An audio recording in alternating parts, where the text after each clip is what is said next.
Hi everybody, my name is Edith Wong and today we're going to talk about how I was commissioned to paint this Switch Cartridge Breath of the Wild chest box. The 3D print itself was pretty rough with lots of crevices, especially at the horns. I offered to apply gesso and sand it down so it to give a smooth finish, but the customer opted out and I did what I can with what I was given. Some of the cracked designs of the box is not smooth and I have to drill the excess parts out.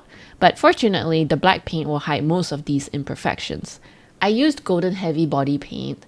As the paint is quite thick, it helped fill up a little bit of the crevices and made it a little smoother. I then airbrushed the chest to give it a flawless look. I hand painted the blacks and yellow and varnished it all to give that protective coat.